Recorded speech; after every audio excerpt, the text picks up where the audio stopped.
الحمد للہ وحدہ والصلاة والسلام علی من لا نبی بعدہ اما بعد فاعوذ باللہ من الشیطان الرجیم بسم اللہ الرحمن الرحیم وما ارسلناک الا کافۃ للناس بشیرا ونذیرا صدق اللہ مولانا العظیم وصدق رسولہ النبی الکریم الامین الصلاة والسلام علیک یا سیدی یا رسول اللہ وعلی آلک واصحابک یا سیدی یا حبیب اللہ۔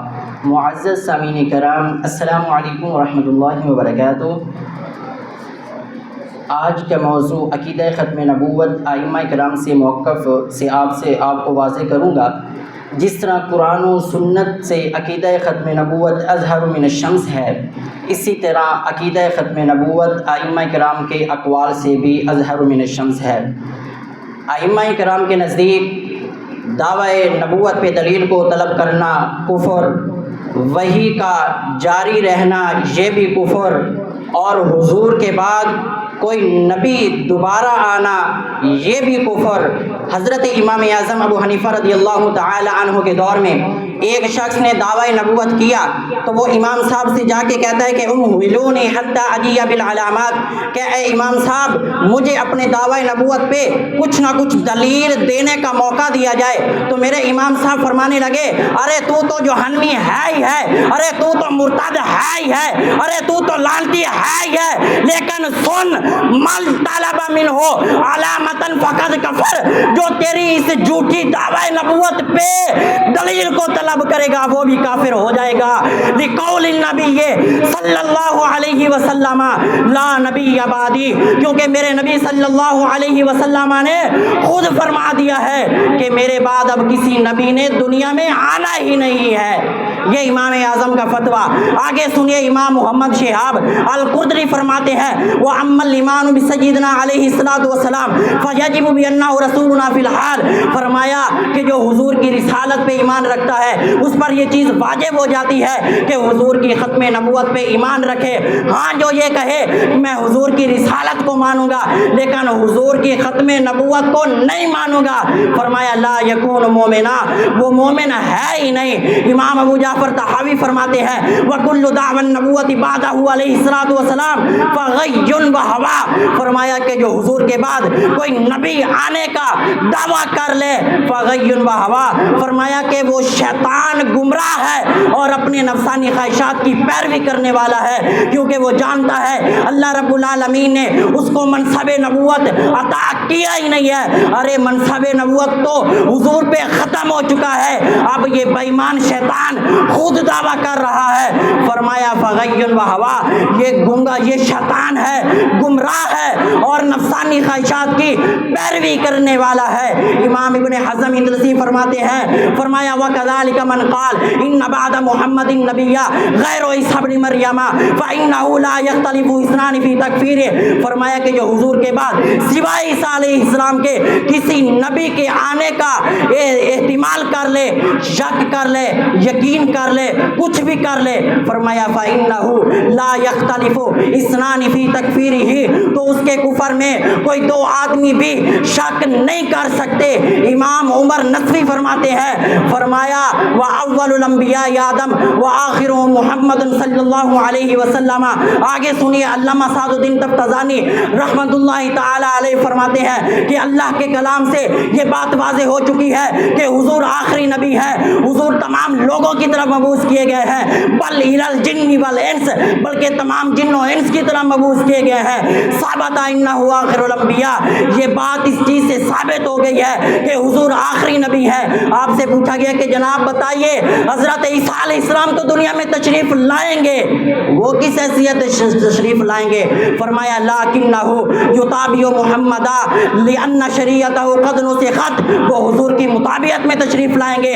ارے ان کی شریعت تو منسوخ منسوخ ہو چکی ہے، نہ تو ان کی طرف کوئی وحی آئے گی اور نہ ہی وہ کسی نئے احکام کی طرف لوگوں کو بلائیں گے۔ بل یکون خلیفۃ رسول اللہ، بلکہ وہ تو اللہ کے رسول کے خلیفہ کی حیثیت سے تشریف لائیں گے۔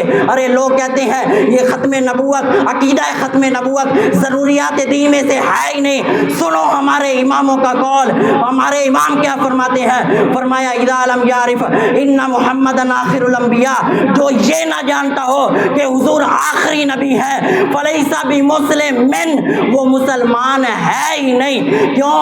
لأنہ من الضروریات، کیونکہ عقیدہ ختم نبوت پہ ایمان رکھنا یہ بھی ضروریات دین کا مسئلہ ہے۔ یہ ہے ہمارے امام، یہ ہے مرزا جس نے دعوی نبوت کیا۔ ارے مختار سقفی نے بھی دعوی نبوت کیا تھا۔ اب مختار سقفی کے بارے میں بھی سنو ہمارے اماموں کے قول۔ مختار سقفی یہ حب اہل بیت کا بھی دعوے دار تھا اور ختم نبوت کا بھی دعوے دار بن بیٹھا۔ یہ امام زین العابدین کی محبت کا بھی دعوے دار تھا۔ امام زین العابدین کی طرف کچھ تحائف بھیجتا ہے، کچھ خط بھیجتا ہے، کچھ روپے بھیجتا ہے۔ امام زین العابدین باہر تشریف لے آتے ہیں، کعبے کے دروازے کے سامنے کھڑے ہو کر اس ملعون پہ لعنت کرتے ہیں۔ لوگ کہتے ہیں کہ جناب یہ تو آپ کی محبت کا دعوے دار ہے، تو آپ فرمانے لگے ارے لوگوں سنو، انہو کانا یکذب علی اللہ وعلی رسولہ، جو بندہ اللہ پہ جھوٹ باندھتا ہو، رسول اللہ پہ جھوٹ باندھتا ہو، وہ ہماری محبت میں کیسے سچا ہو سکتا ہے؟ یہ امام زین العابدین ہے۔ ارے یہ تو سیدوں کی غیرت ہے۔ ارے ان ملعونوں کے تحائف کو ہڑپ کر کر ان کی طرفداری میں بولنے والوں، مسلمانوں کے جذباتوں کو مجروح کرنے والوں، سنو میرے امام کا قول۔ میرے امام فرماتے ہیں ارے اس جھوٹے کے نہ تو تحائف قبول کروں گا، نہ ہی اس جھوٹے کے میں تو ہدیوں کو قبول کروں گا، اور نہ ہی اس کے ملعون خطوں کو پڑھوں گا۔ یہ ہے امام زین العابدین۔ ارے مرزا کہتا ہے وحی آتی ہے، اس کے کفری عقائد تو پڑھو۔ یہ حقیقت الوحی میں لکھتا کیا ہے؟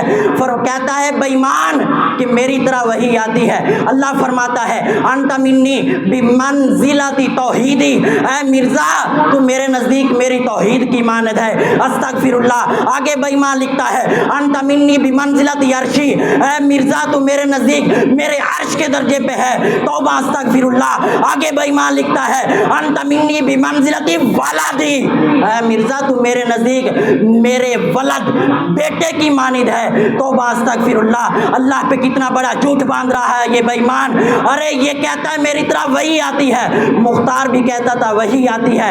اور فتویٰ امام ابن عمر کے قول پہ آخری بات، امام ابن عمر سے کہا کسی نے، مختار سقفی کہتا ہے وحی آتی ہے، آپ اہل فن تھے، فن کے ماہر تھے۔ فرمانے لگے قالا صدقہ، یہ سچ کہتا ہے۔ لوگوں نے کہا جناب کیسے؟ فرمایا قال تعالی ان الشیاطین لیوحون بعضهم اولیاء بعض، شیطان بھی اپنے دوستوں کی طرح وحی کرتے ہیں، یہ بھی شیطان کا چیلا ہے، مرزا بھی شیطان کا چیلا ہے۔ واقعی دعویٰ